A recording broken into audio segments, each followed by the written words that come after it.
Falafala here to Hane de Valatana to Tupagalak Mea. Good evening. In our news bulletin for tonight, Malikisi Hake e tau laisini whakafua kawa. Liquor licenses have increased, but some businesses are disappointed with the lack of information. Ko whakamoali tuai whala tau kotawhanga toko lunga ki loto he whahi ngā hui whakawhono. Some of the senior appointments in the public service have now been confirmed. Tau se whala tau whakakwanga ki lata mai me takau upuupu he tau leo leo. Police divers have been in training and being assessed. Koe whahi tapu nei kua opu whalua tau business nei kua whakafua kawa, ha kua Malikisi Hake tuai e tutongi ke lata moe tau laisini whakafua kawa. Koe tau ua whangmaono ne whakafua e matakau ne whaingoa e koe Niue Liquor Board o lo tōru ne tau se tu whiwhirianga ke lata moe whakafuanga he tau kawa. Kua whakatua I whoki he whakatuwhono e komisi pōu ki e ngā huai I lalo hepo he takitakianga he mtakainanga ko Talaisi Tama Talaisi. Se kolo tōru whoki ne haki loto he mtakau nei o Catherine Papani, Charlene Tukioha mo Bella Tālangi. Ka koe tau ka mole ne whakailoa he whakatuwhono e a manakiang ke Malikisi Hake e tau tutongi ke hoko ai ke limiseo tau tāra kai nā kai whai whakamāmaanga. Mai he tau whakatutālanga ia kua talia e ke hai ei whalua ao nonwanga ha koe ole he whalua da business ke liu ke munamunatu. Kua talia I whoki ke whanua uloi muluturia. Moi kua whakamaupopo e tau whakatokanga. Tō liu whakatutala mo tau businessi ne kua lauia I ke he tau hikianga nei. Kai tupe whakatose e whalu he tau businessi he mga honei ha kua tau se e tau whiwhirianga kai nā kai whai mātutakianga mitaki mulutoru tali mai he whanoanga ne whakahokua he tau ka mole. Nā kai whai tutakianga mautoro moe Liquor Board poke kapeneta si momoko whakatose a kua nā kai kisia e iki pule ne leweke atu ke whahe mautoro private sector. Ha kua lata lo toke mai longa. Taha e kakano lo tōne whakisi mai atu ka mole. Ono lo toke New Zealand, atu Pacifica kunga, atu Kukialani, Samoa, Tonga. Kai ui oi lata ke pihia. Ha kua lahi mahaki e do puke tangata ne watu whenonga e wawa ke to motuia. Lahi whoki e do tangata ne no whiwhi to motuia ke whakatatai atu ke to tōgi nei. Lata whoki lo toke ono whakamakutu mai ke mautoro tangata ngā hobi sinisi ai. Ke whai manatu whakalofa, manatu langmatai. Ke whakapapai whakamitaki. Si ona te tūlai mo nei do business ka. Alo tūl ka tunga talos, aia whangitu mau, tunga do sports club, do whalepihia, linga weekend ni, puke tahane a whai tapu. Kei lahi mahaki, linga mole whaseo tā la, ke do tunga e lo tūl, ai hako. Kei mamao mōlia mata vai ha koe business me to atu motu tunga New Zealand, mo I langatai whoke whaktu whono. Si whakapapahi whamataki. Whakalofa mai ke mautolo. Hako mautolo ni lamatai lai whakatu whono ke moi ha. Ko lo tōle whakatu whono ni moi ke eka niwe mo e taha motu ke mai e te tangata whananga e wawa. Kua ofu whalu he hoko atu ai ke whahinga hua leo leo. Ha kua tukolongu pihi e tau tutungi ne kua tuku ati ka lo tōlu ka nā kai mahinu mitaki e tau kakano. Po ke maua e tau tuhi ke whakakese e tau hiki ki anga nei. Ke ōtatai e tau māmaanga. I loa mai koe tau tutongi fōu nei, kua whitāni he whakamōri he whono iki pule, mai tuku atu ai ke whakangahua he whāhinga hua leo leo. Kai whakalawhau ke tau business ha koe tau hala tupe lo tūru. Si kua lahi whoki te tupe ne invest ai ke tau business lo tūru. Kai taka impihia ka ha. Ko tau nei ne o atu mai tūru tutongi ha tuku hau ke he whahe leo leo. Tasi ang fumaua dāla limong fulu sene. Si emo nei ko data teke ki sea hai e do whiwhili ko do papahia. Ala ki sea do papahia. Koe whiha mautoro. Kai whakalofa au ka ke do business nā kai a whangi tu mau. Ke maua e do mamafa pihia. Si liuna ke ole ke whaktu whono whamamale la ka makapeneta. O mai ke whono lo, o mai ke whakata o whamitaki. Ngā hua business hama tōle whaktu whono, ngā hua whaktu business hama tōle hako longa lahi to tuku hau e mo nei. Nega mana ki nisi hake, kai ei whai tutalanga. Mitaki he whakatutala. Nā kai manako e takitaki he takau Niue Liquor Board ke whai manatu ke mga honei, ka koe muitua lo tōru ke he tau whiwhirianga, ne kua lali ke o tatai mai tau manako whoki e whatu whono, pia whoki mai tau businessi. Government has followed through with plans to increase liquor licences, and some small businesses are concerned that once again their pleas have been disregarded. The Niue Liquor Board was renewed and appointed by Cabinet in 2016 with Delaisi Tamatalisi as the chairperson, and other members include Catherine Papani, Bella Talangi and Charlene Tukiuham.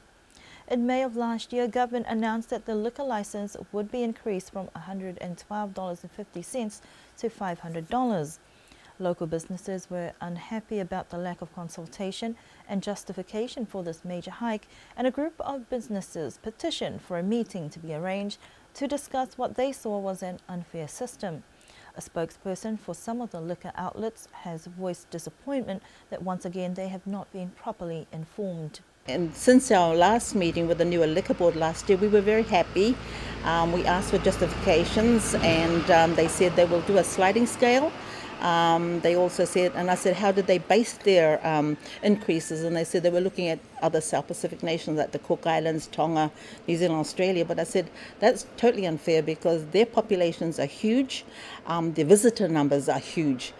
We're a really small nation. Our visitor numbers are just going up over the 2,000, 3,000, 4,000 figures, and it was too high for us to sustain and maintain that kind of leverage. But as you say, we haven't had any dialogue, consultation, apart from our chamber representative saying there is going to be a sliding scale. But we've never seen that sliding scale. We've never had a consultation meeting following last year's meeting. So that's where the disappointment is. There's a lot of problems, but we are here to serve tourism and the destination as it is, and also locals. Our local market is very important to us, businesses. But yeah, I just don't want any businesses to close because of this cabinet decision. So I'm asking the Premier and his cabinet, please come, please show your faces at our businesses and come and support us. We never see you cabinet members.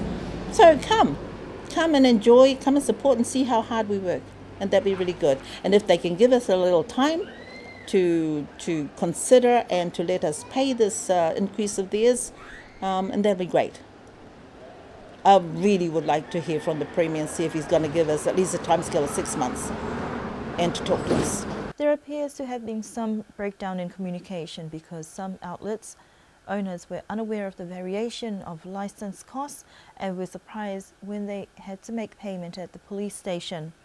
Some of these businesses say that they are not trying to avoid taxes but want a fair system in place. Sure, we agreed to taxes, maybe because it's $112.50 we paid this year, and then now they say we have to pay something over $500, and no sliding scale was given. So, you know, it would have been nice to have met actually with the Minister of Private Sector and also with the Liquor Board to give us that sliding scale and to consult and to meet and to hear our viewpoints of that sliding scale, and then we should come to some sort of agreement. We are following government's key pillar of Niue as a tourism destination. We work hard as a private sector, and as you know, nothing is very cheap over here, and I feel sorry for those who are part-timers. Talo's restaurant, the sports club, having to pay over $400, $475. That is too high for someone who only opens one night during the week. Compared to Matawai, which is huge, and to some of our businesses were open from Monday to Saturday, sometimes part-time. Veolama, I heard also, is paying over $475. That is very, very, very high, and I think there should be some sort of empathy, some sort of support and care from the Cabinet, from the Niue Liquor Board to support the private sector. We need to work together. We need to come to some sort of agreement and to help each other. The Niue Liquor Board had lobbied with government to defer the increase until a fairer system could be put in place. It appears that there were discussions, a scale has been put in place, and it was endorsed by Cabinet, but the information may not have been relayed to businesses, and businesses want to know how long this will last. This $500 up, how long for? They could increase it to $1,000 next year. They don't give a time scale. We will put it up this year. It'll last you for about 4 or 5 years. We can work towards that. But talk to us. You know, let us know what they're thinking and hear what we feel. Hear how we feel about this increase. They're not talking to us and there's no care. The new Liquor Board chairman was unavailable for comment, but the increase has been endorsed by Cabinet and businesses are expected to make payment. Kua whamoli tua he whahi pulinga hua he whakatawhono, whala tau ko tawhanga toko lunga ke lata i me tau takitaki he whala tau whahinga hua. Pesa ni ko whai mga aho he ngā hua lo tūru kai whailola i ke whahi tapu nei. Ko ie takitaki fo ke lata i me whahinga ho whakawhiri, me fuafua kele, ko Darren Tahovaka. Ko Rosalind Misiepo e takitaki ke lata me ta whahi fuafuang matangi. Ko Sufani Touna, ko ie takitaki me whahi ni lewekia atua i ke tau tangata ngā hua he whakatawhono. Hagen Siusi Kefu, ko ia ka takitaki e whahinga hua ke lata mo i tau hiki kianga ke tau whahinga hua he whakatawhono. Ko Felicia Tālangi, ko ia e takitaki mai ofisa mo i matakau ni whahinga koe Project Management Coordination Unit. Ko tāpū ngā hua whōkini, kua moa i taha takitaki ke lata i mo i tā whahinga hua whahinga whakapiritania, ko Data and Information Agency, ko tuku atua i ke henda po male.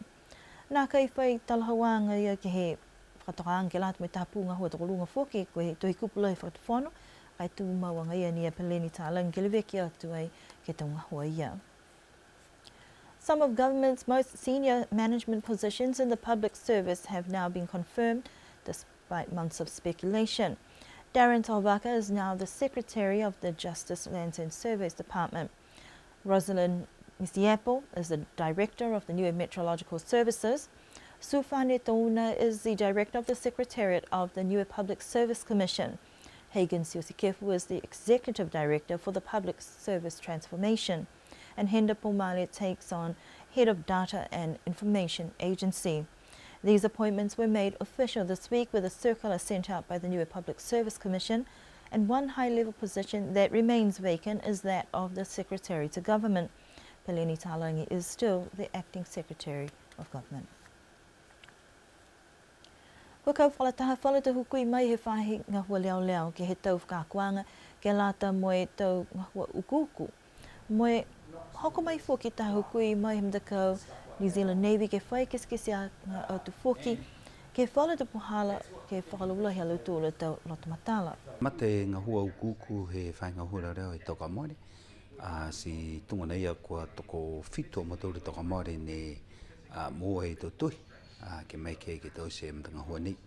Hoko mai ke tau nei, ko liu ta matauru whakako e whuki toko whae tangata ke lalofi me ki lunga. E mtakau ngā hua ukuku. Se ko whitani whuka rotouru e mua te tuhi a rotouru, mai he tapaka maori. Se ko wharataha mai whuki na rotouru ke tau whakakoanga nei kua tau se e matauru e whai tapu nei. Pe mga ahu nei, no nofu matauru ka mai mana tuku hingo e mana ki mitaki ke mua e matauru whai ngā reo e mtakau nei, ke maike na matauru ke wato e matauru ka eke kua whaile kōko tupo e ki lunga i tō whia. Lawhi e ki lunga hai hoko mai e pusi. Si koe mena tonu hia ni ka ke maike e matauru ke whailong matayang ka eke kua whaile kōko tupo e ki lunga i tō whia. Koe whala tau whakakuanga halo tūru kua tausea ki moana, mai whakataitei whala tau whakakuanga ke mai ke pulotu ko Calvin Barrett, ke whakakisi manatu, moe langmatai atua e ke halo tūra tau ngā hua. Koe kakano e ne hoko mai e papalangi nei, mai he New Zealand Navy, hoko mai e ke ono whakalahi ko hingo e tō puhala ko mai ke halo tūru ke langmatai, ke moe matūru tau whakakuanga, ke whakatumau matūru ai luelo po ke mai ke matūru ke whakamau e tō whakakuanga ia ke lata e mo matūru ke whai ngā hua. Tunga nei amnei ko tonga hua hanga mitaki ka eke ke whaile kua. Se ko mena ia ne ono whakalahi e tangata nei ko hake mai, ko hingo e whaurupuhala lo tōru, ko maike lo tōru ke ono, mo e tālanga i lo tōru e whakahoroanga whakako ke lata i mo matōru e motuni ko niwe. Whakatupi ni e whakatufono niwe e a matōru ke whakako, si whakau e matōru ke whakatufono niwe, hako maike lo tōru ke tutungi e a matōru ta whakakoanga he mongane tāmatai. Mga honei ko putuia i e tangata nei ke he maritime safety, siko mea ke alo tūru ke langmatai, ke hake me tangata nei ke whakako ke mōa hei e puhala, ko hingo i tō whakahoroanga kua hangahanga taki ke latai me hea matūru tō whakakoanga. Ai la hokosia matūru ko hingo i tō whakatupeanga ka eke kua hokosia matūru ke hoko mai alo tūru ke whakako e matūru, kai mana tō mea ke matūru ke mo ai e tau whakatutalanga ke lata e me tau whakakoanga ia ka eke kua whakamuri ai e New Zealand Navy. Ka eke ke whakakatoa e tau whakakoanga amina ki ai e Lieutenant Commander Barrett ke tohi ai taha hokotaki mo e liwa ki atua i ke whainga hua ke hua ki ai he tamangahi mua.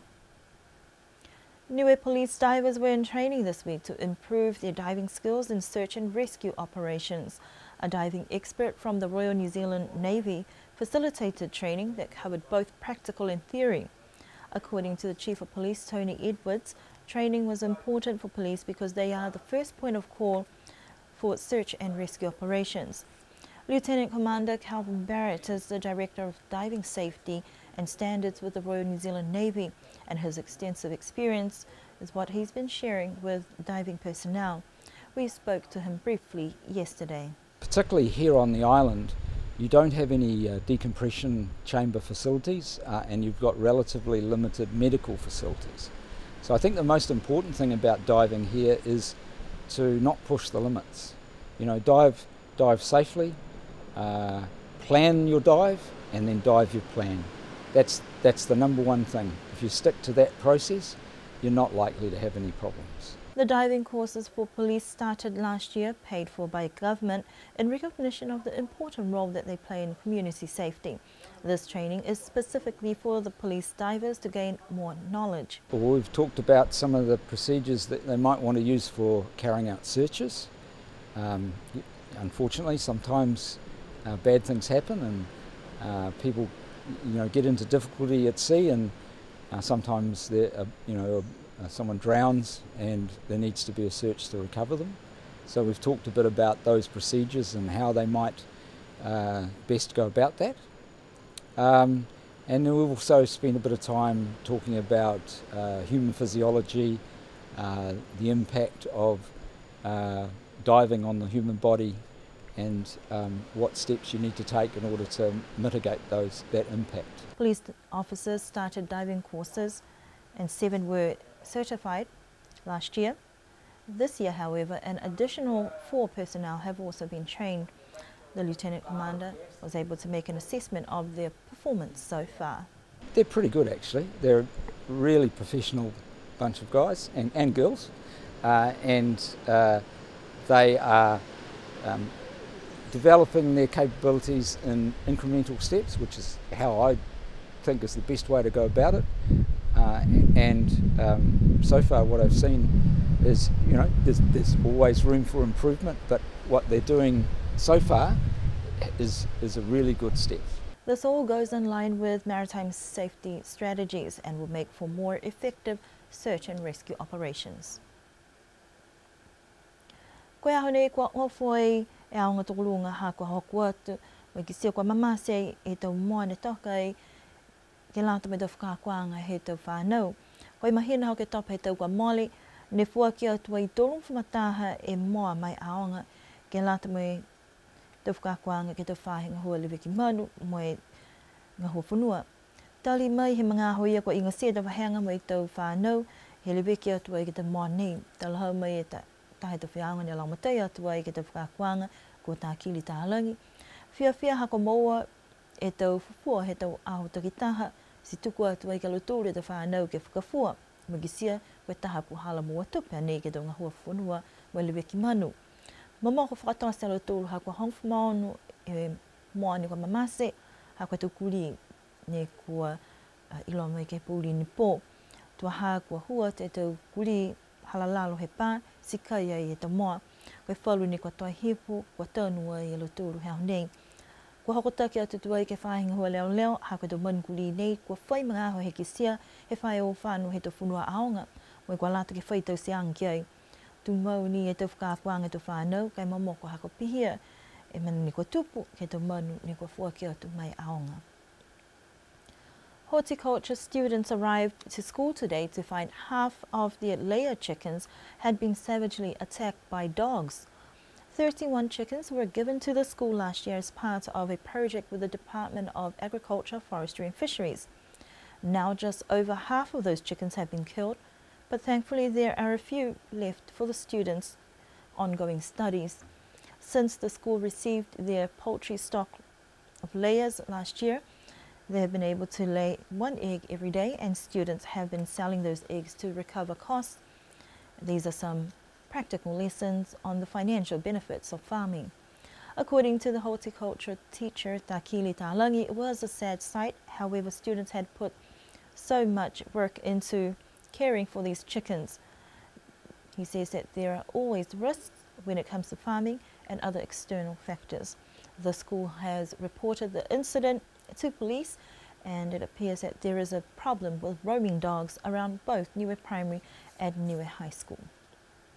And those are our news stories for this evening. We do hope you can join us again for our next news bulletin next week. And don't forget that the Niue Primary School Sports Day is on tomorrow morning, and we also have a long weekend to look forward to with Queen's birthday on Monday and the Uluwehi Marine Day. Pēnā e tau walatālu tutupu ni ko mō mei ke lāta mei awhiawhi nei, amana ki ni ke liriu whelwea pēnei ke whahe tapu ka hau. Wanemo ke wā tuai ki he au sipote he tau whānau ki a pungpongi, si amana ki fuaki ke hoki o ki waha tapu loa, koe ahongo fua, koe aho whanau he patui ki whiwhine, koe aho fuaki ka whakahoko e aho takawhanga ki Uluwehi. Kia anō whā, nui ne pō tō liriu ke whelwea.